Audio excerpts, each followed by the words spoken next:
Good morning, students. How are you all? Hope you all are fine.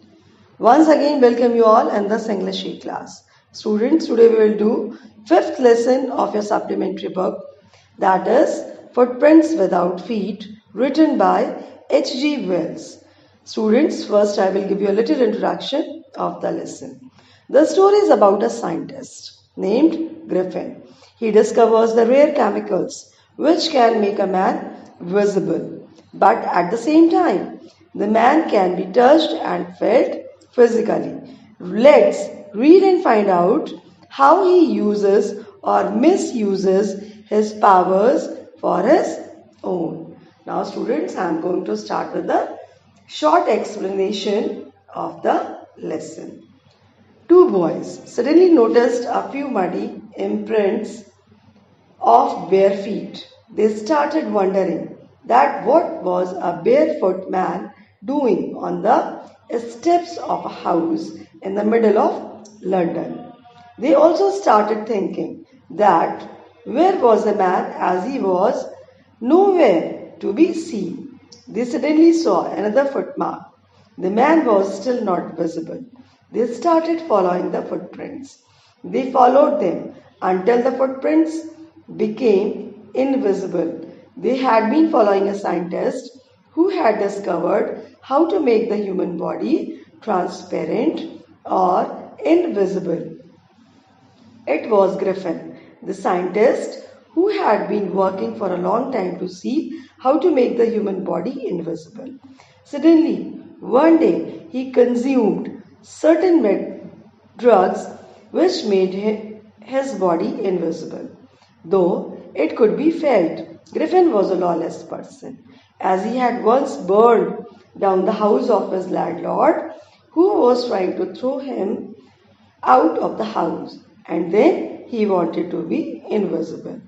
He had to remove his clothes and then roam around without clothes and without money. His presence was felt after he stepped in some mud, or his footprints could be seen as he walked. He easily escaped the boys who had followed him, but he had many more adventures coming up. He had chosen a bad time to wander in London, as it was winter season going on and the air was bitterly cold. He decided to stay inside a store for warmth. As he went inside the store and closing time arrived, the doors of the store were shut and nobody was there inside. He got food to eat and wore new clothes without paying for. He became visible again as he wore shoes, overcoat and a hat. He then found cold meat and coffee in the kitchen and ate them. After that, he also had sweets and wine from the grocery store. Then he slept on the pile of quilts kept nearby and could not wake up on time. Next morning, when the assistants came and started approaching him, he became nervous and started running away. Then the assistants started chasing him as well. He escaped only because he quickly removed his new clothes. Again he was invisible and naked, without any money, in the chill air of January. This time he decided to try the clothing of the theatrical world, as he knew that he would surely find something there to cover his face with. He quickly reached Drury Lane, the center of the theatrical world. As he was shivering with cold, he found a shop according to his needs and entered it. He came out wearing bandages around his forehead, false nose, side whiskers, and a hat. Then, as he did not have any money, he attacked a shopkeeper and robbed him of all his money. Then he felt that London was too crowded and decided to go to a small village nearby Lippin. He took a train and booked 2 rooms in local inn. The event of a stranger coming and staying at the inn in the winter night was not a normal thing to happen in Lippin, and everybody started talking about it also because Griffin looked very strange.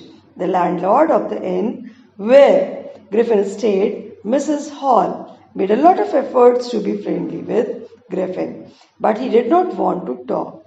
He clearly told her that his reason for coming to Lipping was for peace and quietness, and he did not wish to be disturbed in his work. Also, he told her that an accident had affected his face, due to which he had to cover it. The landlord's wife, Mrs. Hall, accepted that her new guest was a strange scientist and was ready to excuse his temper and habits, and he had paid her in advance. Then the time came when his money was over and he had no ready cash available for further payment. At the end, he had to pretend that he was waiting for a check which could arrive at any moment. Then something really strange happened. The clergyman and his wife were awakened by some noises in their study room. When they were coming downstairs, they could hear the sound of money being taken from the clergyman's desk.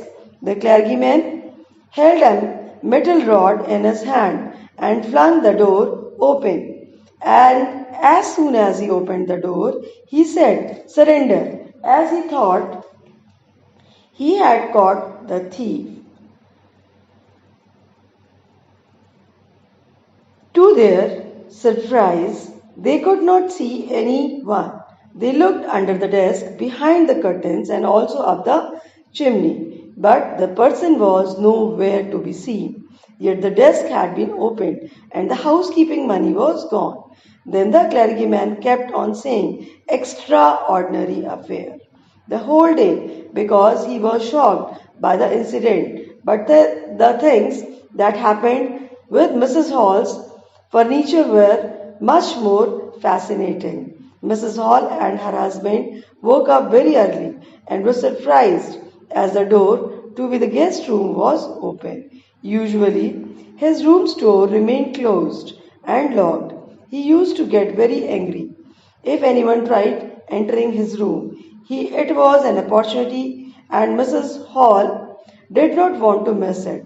They decided to investigate when they saw that nobody was inside the room.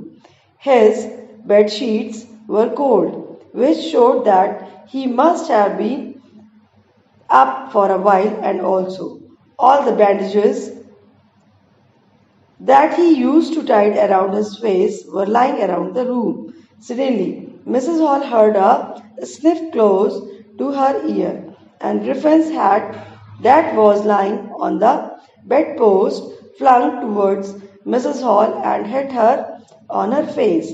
Then the chair in the room dashed itself, hitting Mrs. Hall in her legs. As they got scared, Mrs. Hall and her husband were going out of the room when the chair closed the door, and suddenly a sound of slamming the door and locking were heard. This terrorized Mrs. Hall, and she was about to fall down from the stairs. She was convinced of the thought that there were spirits in her aunt's room, and that was the strange had caused this to happen. She moaned that her mother uses to sit in the chair which hit her legs, and thought that how could it rise up against her. The neighbors of Mrs. Hall thought that it was witchcraft which had caused such a thing to happen. When the news of the burglary at the clergyman's house reached other people in the town, everyone started suspecting the strange scientist. Suspicion grew stronger on him when he produced ready cash for his payment at the inn. Even though he had told some time back that he had not have money and was waiting for a check to arrive, the village constable was called for and Mrs. Hall did not want to wait for him. She went straight to Griffin as he had appeared from the empty bedroom at the inn. She asked him what had he been doing upstairs to her chairs and furniture. She also asked him how did he come out of the empty bedroom or enter the locked bedroom. The scientist became really angry and started shouting at that they don't want to understand who or what he was and decided to show them the truth. He removed his bandages, whiskers, spectacles, and also his nose. It took him just a minute to do all this, and the people in the bar were horrified as they looked at the headless man. Mr. Jeffers, the constable of the village, was surprised as he saw that he had to arrest a man without any head. But Jeffers still wanted to do his duty as he knew that the magistrate wanted him to arrest the person and it did not matter that he had a head or not. As he threw away more and more of his clothes, he became more and more invisible, and finally, after Griffin removed his shirt, he was nowhere to be seen, and Jeffers was struggling to arrest a man who had become completely invisible. People who tried helping Jeffers were also struggling as they were hit by blows from nowhere. As Jeffers made his last attempt to catch hold of the invisible man, he was knocked unconscious by the invisible man. Everybody was shouting, "Hold him!" repeatedly, but Griffin had set himself free from them and nobody could understand how to catch him. So students, we have completed this lesson. Now very soon we will meet in the live classes. Then again I will do the explanation of this lesson. Before that, listen it carefully. If you have the queries, write that and very soon we will meet there and do the assignment which I am sending you. God bless you. Thank you.